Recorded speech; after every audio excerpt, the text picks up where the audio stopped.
ઉપરકોટથી આપણે જો ભવનાથ તળાટીમાં આપણે જઈએ છીએ તો આપણે ઉપરકોટ બહુ સરસ ફર્યા અને હવે આપણે ભવનાથ મહાદેવના દર્શન કરવા જવાના છીએ અને આપણે તળાટીમાં જઈએ છીએ.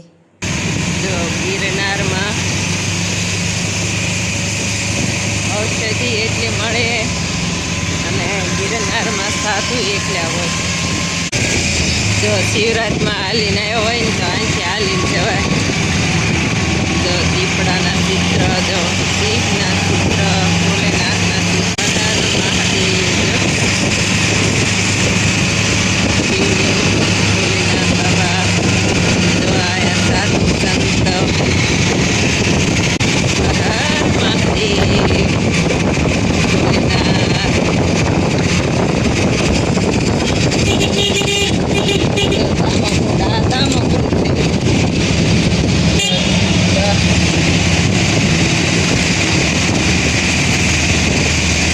શિવરાત હમણાં જાય છે એટલે તો કેવા સંતોના ઓમ નમઃ શિવાય, સત્ય હિ શિવ હે.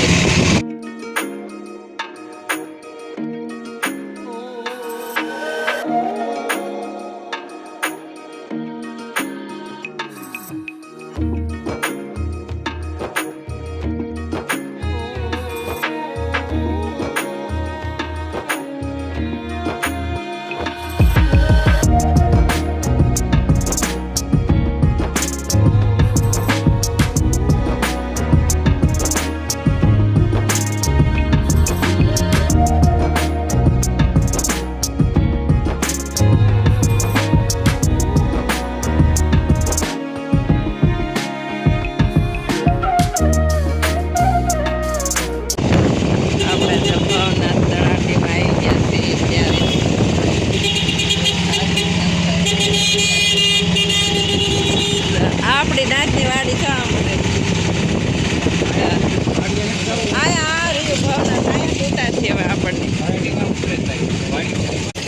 જો માળા એવું ને એવું સાસ ને એવું સાસ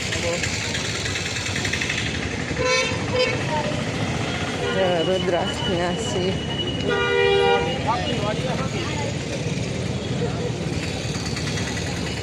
રુદ્રાક્ષના શિવ છે. તો પહેલાં જો આપણે નાથની વાડીમાં જઈશું ત્યાં ઠેલા મૂકીને તે પછી આપણે ભવનાથ મહાદેવની આરતીમાં જવાનું.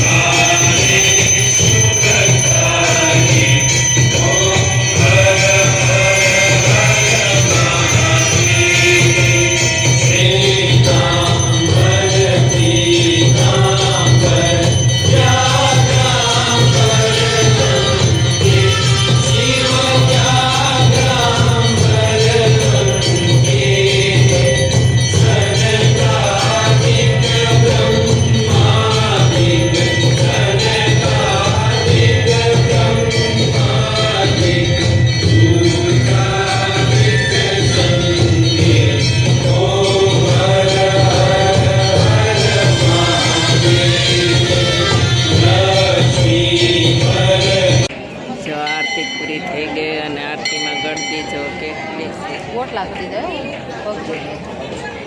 હવે આનથી આપણે નાથની વાડીમાં જવાના છીએ. તો અમારા નાથની વાડી કોળી તળપદાની વાડી છે, ત્યાં અમે રાત રોકાવાના છીએ. અને આપણે જો આરતી બહુ સરસ આપણે આરતી કરી રાતની. અને હવે ભાવનાથ મહાદેવના તમને દિવસે સરસ મજાના દર્શન કરાવશું. તો આપણે જો ભવનાથ મહાદેવની તળાટીમાં આવી ગયા છીએ અને આરતી તો ભવનાથ મહાદેવના રાતના દર્શન કરી લો. આપણે દિવસે પણ દર્શન કરવા પાસ.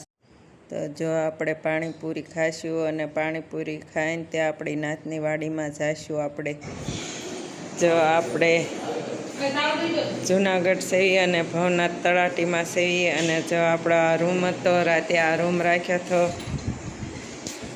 તો અહીંયા જો આપણે બીજો દિવસ થઈ ગયો છે અને આપણે જો આપણા નાથની વાડીમાં આપણે રોકાણા હતા. અને આ અમારા નાથની વાડી છે. તો હવે અમારા નાથની વાડી કેવી છે તે તમને બતાવું. જો અમારા નાથની વાડી કાંક આવી છે. વાડીની અંદર જો મંદિર, મસ્ત મજાનું મંદિર બનાવવામાં આવ્યું છે. અને આ પાસમાળની માળની નાથની વાડી છે અને આ અમારા કોળી તળપદાની વાડી છે. તો અમે અમારા કોળી તળપદાની નાથની વાડીમાં રોકાણા હતા અને હવે આપણે તમને બધાને ભવનાથ મહાદેવના અને મરઘી કુંડના દર્શન કરાવવાના સેવી. જો રામ લક્ષ્મણ સીતા આ મંદિર છે, બાજુમાં બીજું મંદિર છે, ત્યાં અન્નપૂર્ણામાં અને ભોળાનાથ અને આ બાજુ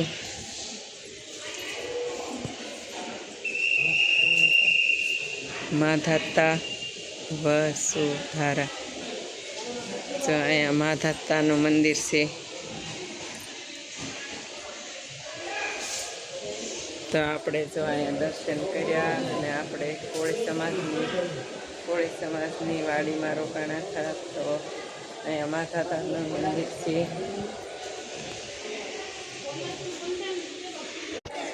જો કોળી સમાજની વાડી છે તો આપણે એમાં રોકાણા હતા.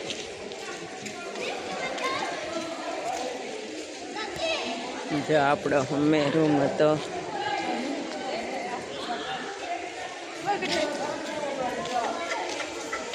જો આપણે અહીંયા રાત રોકાણા હતા.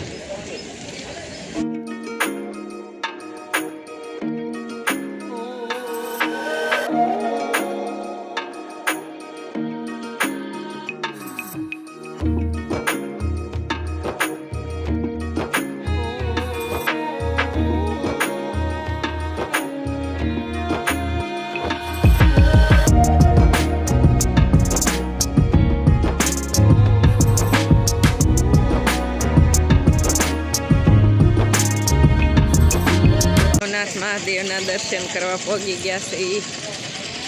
આપણે ભવનાથ મહાદેવના દર્શન કરવા પહોંચી ગયા છે.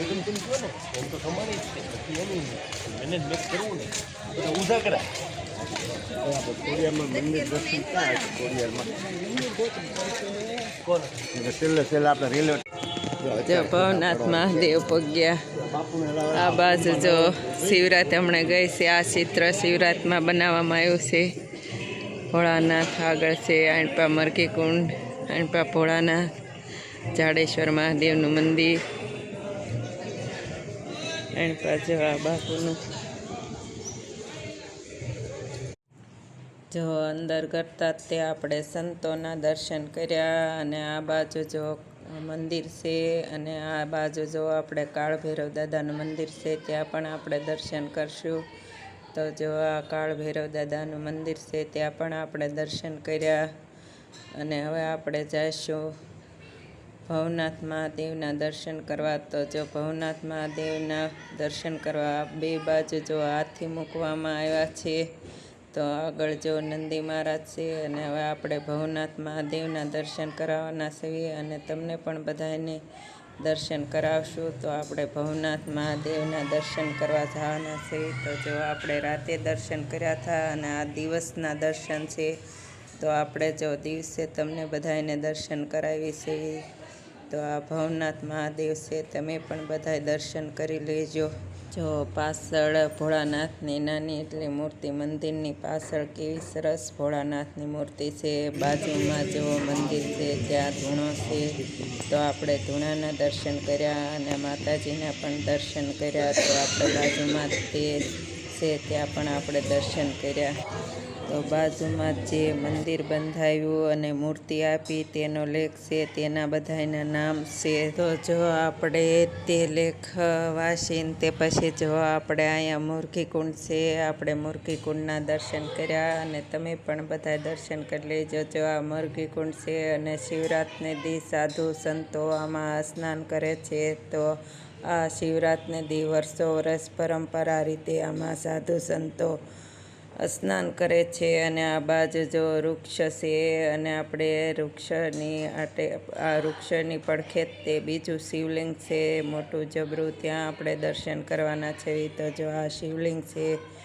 તો ઝાડવા ઉપર જો છે નમઃ શિવાય, ડમરું, હેથ્યો, ઓમ નમઃ શિવાય તેવું બધું ટીંગાડવામાં આવ્યું છે.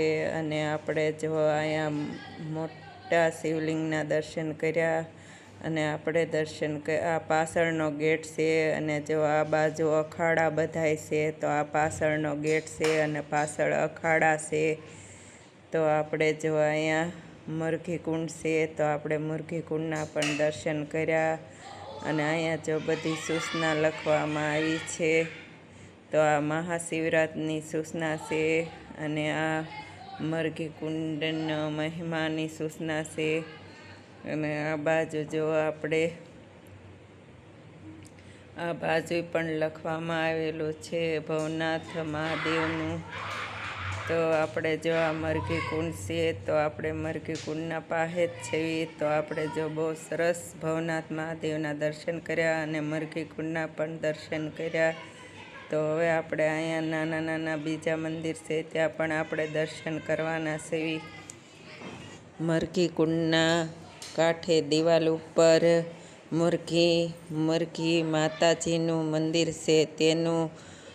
તેનું મોઢું હરણનું છે અને શરીર સ્ત્રીનું છે. તો મુરઘી કુંડનો મહિમા અનોખો છે. તો મુખ હરણનું છે અને શરીર સ્ત્રીનું છે. તો મુરઘી કુંડનો મહિમા. તો જો પડખે દત્તાત્રેયનું મંદિર છે તો આપણે દત્તાત્રેય ભગવાનના દર્શન કર્યા. અને જો શ્રદ્ધાળુની માન્યતા પ્રમાણે શિવરાત્રિને દિવસે ખુદ ભોળાનાથ મુરઘી કુંડમાં સ્નાન કરવા આવે છે. તો આ મુરઘી કુંડ છે અને નાગા સાધુ પણ આમાં સ્નાન કરે છે.